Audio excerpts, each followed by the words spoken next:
everyone, and welcome to the Arthur Murray Lifestyle Series. I'm Victoria Regan, the Global Ambassador for Arthur Murray International. The honoree of this episode has more energy than most people could ever fathom. He's been a franchisee for 20 years and holds a celebrity status in the city of Lexington, Kentucky. Hunter Lisle is here to share his secrets of success and networking in this world of media frenzy.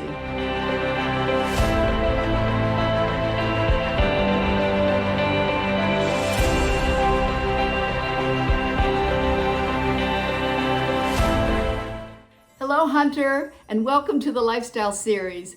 My question is, does that energy come from vitamins, caffeine, or just a natural output of positivity? Hello, Victoria. It's always a pleasure being on with you. We've talked about having a lot of energy, and I seem to have that daily. Networking is a big part of life right now because we're all human beings. And we forget because we get technology with Zoom and with all these things, but behind every camera is a human being, and connecting is what it's all about. And I love to share with you what we've done with that, and I believe that is one of the reasons to our success. So Hunter, from your experience, what are the key elements to networking, and how soon did you actually connect with the media and community organizations? I think, Victoria, one of the keys to networking comes from all the years of teaching, because teaching with Arthur Murray led to a lot of success skills by doing what we do every day. When you connect to a student, you learn to talk to them. You learn because you want to connect and you want to find out about them. So you ask questions.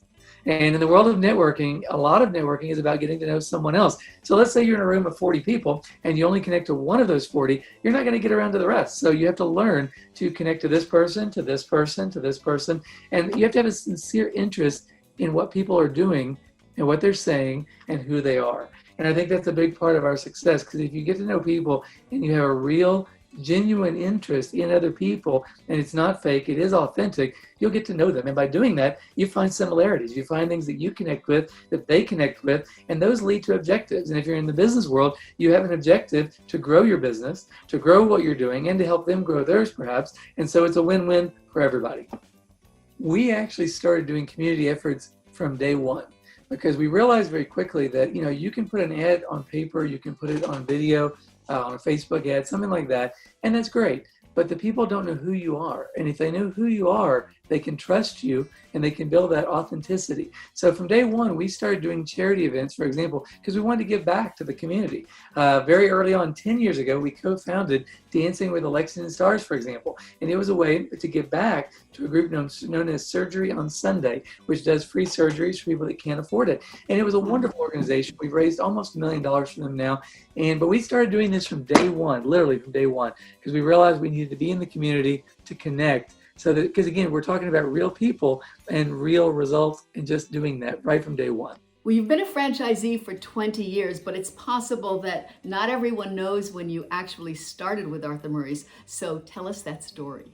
So Victoria, my story is unusual because I started with Arthur Murray at 12 years old, and I started dancing as a student at 12, started teaching at 15, believe it or not.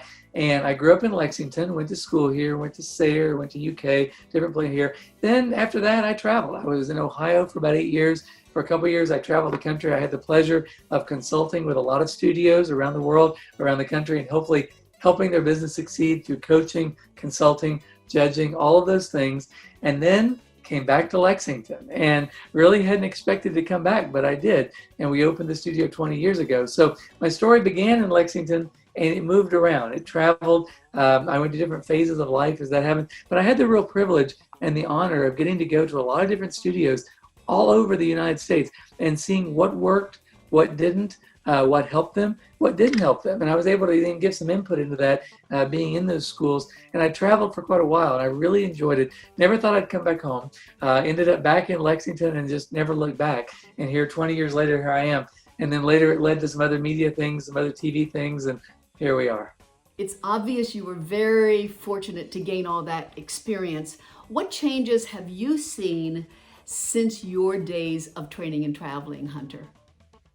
So Victoria, it was really interesting. Back in the day when I was traveling and I was doing that a lot, I was having to physically go to those studios. And back then, you could pick up the phone, but it wasn't as easy. Now, for a franchisee starting out, you have so many more advantages than we had back then, in that you can not only pick up a phone call to call someone, but you can actually do this. You can jump on a Zoom, you can jump on anything, and right there you feel connected. So you can, one of the advantages with Arthur Murray is that it is a family of a lot of great caring people. And you can literally pick up the phone, you can connect this way to any franchisee, to any executive, to anybody really, and try to get some advice that will save you a lot of time, energy, and effort, where before I had to go to those studios and physically I was there. I enjoyed that part immensely because I got to connect to people, but it took a lot more time. So where back then you might travel to one studio a week or maybe every 2 weeks, now you could talk to someone daily and you could literally get advice, get help, get someone that would save you a lot of time, energy, and effort, and create shortcuts to success that you wouldn't have had before. Lexington is the horse capital of the world. Did you ever, or do you have an interest in horses? To Kentucky was really interesting because we've always liked the culture, we like the history. It is, like you said, the horse capital of the world, and it's a lot of fun to be here. We've actually owned horses, we've owned thoroughbreds.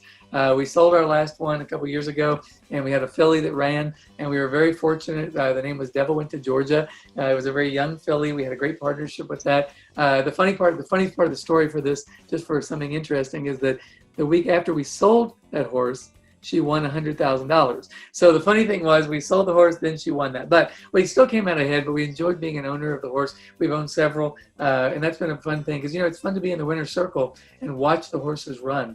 And it's part of Kentucky history. It's part of the heritage. We're still what they call a TOBA member, which is Thoroughbred Owners and Breeders Association. I probably will always be a member of that. A lot of fun being back in Lexington, Kentucky. You've obviously taught a lot of people from the equestrian sports. Don't you find that the training is very similar to the ballroom? So Victoria, it's amazing the similarities between horseback riding, training, teaching, and dancing, because any skill you have, it's a physical skill. And one of the things we've learned with teaching any type of activity, whether it be horseback riding, other exercise, or dancing, is it's physical. So when you're teaching a couple, we learn the skills of being in contact. We learn to be in contact. It's like your training wheels. You're going to be with them until they don't need you anymore. And the idea is to hold on to them, to help them until they feel successful, right? And then you can ride off into the sunset in a happy way. Hunter, if you could just name one thing that you feel has been a tremendous success and help to other franchisees, what would that be? Thank you. It's funny, as we get into this, talking about what we've contributed, and there's so many things that I've hopefully been able to give back to the organization. But one thing of recent note was we help people with the wedding shows, with the weddings that, as we learned in the industry, wedding couples were a big part of what we do because we're able to help them, and that's never going to go away. And we thought we did it the way that everyone did. And then we found out that what we did was very unique. So a few years ago, we had the privilege and again the honor of creating a wedding video that went on the training site for hopefully studios to use to help them do wedding shows and teach wedding couples more profitably and really have an increase in their business from that. So that was an unexpected surprise, and we really enjoyed being able to give back and help the organization with that. And did you happen to get a lot of positive feedback from other studios with regard to your program? It's funny, we've had probably over 300 emails, at least 100 phone calls from studios calling saying that not only did it help them, but it made such a difference in their business. And that was so rewarding to hear that they went from getting, maybe 10 people at a wedding show or not even thinking about it to booking over 100. And I've had so many phone calls talking about that, so many emails, and boy, we didn't expect that. That was really rewarding. Staff training is a crucial part of being a franchisee. Have you found that your methods of training are constantly changing with the times? And how do you balance dance training with the business training, Hunter? Right. So, in training staff, and we're lucky, we have a great staff that have been with us for many years. We have a great even manager that does a lot of training. But we believe with training that it's changed over the years. I think in training now, one of the differences that didn't exist maybe years ago is that there was such a division of dance training and business training. And I think now we're seeing things merge a little more. That we're seeing that you have to have a combination of the two. That if you only train dancers, you may or may not get great teachers. But if you train great teachers, you will get great dancers. If we could go back to the subject of media and advertising for just a few minutes, what would your advice be to those who are shy and a bit uncertain of how to connect with their local market? You are a fabulous interviewer, and your questions are so prescient that, one of the things in this business is media and how to use it in your local market. But I think one of the biggest parts of advice that I would say to people is not to be afraid. Through saying yes, through not only local media, but nationally, it led to me coaching with Dancing with the Stars. It led to me coaching on the show, getting to know a lot of the people on the show, and then translating that into the local market. Meaning, if you talk to your local media, your local TV stations, your local cable, now, what we call over-the-top media for Zoom, for Hulu, through, Netflix, things like that, don't be afraid to put yourself out there. Don't be afraid to say, hey, I want to talk to you on camera. And it doesn't matter if you've never done that before. Sometimes you'll find yourself in a local or a national position before you know it, and you'll have a lot of experience, and that leads to credibility in the local market. And again, that's an advantageous position to be in. And I think the biggest thing I would say to someone is don't be afraid. Put yourself out there. Even if you've never done it, go do it and just say yes. So even if you think you're not good at it, it's okay. I remember when we first had Dancing with the Stars, I wanted to connect to the celebrities, and I didn't know how. So I just made phone calls, and I continued to do that till I did connect to someone. And guess what? Everybody's a real person, and they call you back. And next thing you know, you're hiring them or you're working with them on the show. In the local markets, pick up the phone, call the local, TV stations, call the local people and say, hey, I've got a great human interest story. Even if you've never done it, don't be afraid, because you're going to make mistakes. You're not going to be perfect. You're going to fall over. You're going to pick yourself up and do it again. And that's okay. In the world of today, being real is more important than being right. And so a lot of times on camera, you can do that and make an impact. We're all experiencing this new world of virtual lessons and online classes and getting people back in the studio. What have you learned, Hunter, from this whole experience? I think for us at least, one of the greatest lessons was to be a little bit graceful with yourself and with others, because at any moment you're dealing with someone that may be under pressure of something that you don't know. And I think one of the things I've learned is to be patient with people this year and to realize that wherever they are is where they are. And it's okay to make mistakes. It's okay to be on a Zoom call and show a background that you might not expect, or be on a Zoom call and fall out of your chair, or do anything, because I think being real this year is more important than ever before, because I think people are afraid. And we're calling it a threshold now, where everyone is under a threshold of wherever they are, stress, wherever they are. And I think being real with people and being authentic is really important, and mainly having patience and having grace is really important this year. Of course, it always takes a great team of people to manifest one's vision. Tell us about your team.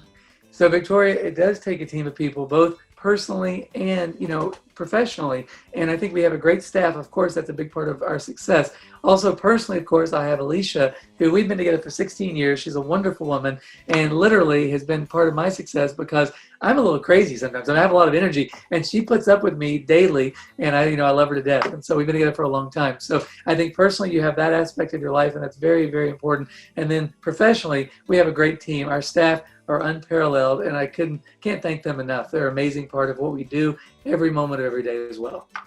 We cannot finish this conversation without me asking you, what has the Arthur Murray lifestyle meant to you? So the Arthur Murray lifestyle means a lot to me, because I've been with it for 35 years. And to me, it's a family. And I think to a lot of people, it's a very important part of your family, because you can reach out at any moment and connect to someone via phone call, via internet. And ultimately, we're all driven by the same goal, and that is to help the students succeed in their lives. Because without the students, we wouldn't be here. And I want to thank Arthur Murray International for being there, for creating a team of people and a team of franchisees, executives, teachers, students, that we all pull together for the common goal. And that's very important to know, that we're in it together. Hunter, thank you so much for sharing your time and energy and your secrets of success for training and networking. It's truly inspirational. I look forward to seeing you soon on camera or in person. Bye. It's been a pleasure talking to you as well. It always is. And if people want to reach me anytime, feel free to call me either by phone or by email. Reach out. I'm more than happy to help anyone. I want to thank Arthur Murray International for creating the Arthur Murray Lifestyle Series, because it allows us to connect to our peers, and it allows us to be able to reach out where they might not feel like they could. And we're all accessible, and we're all happy to help. As always, I want to say thank you to those who are watching and supporting the Arthur Murray Lifestyle Series. Stay safe, and I look forward to seeing you soon.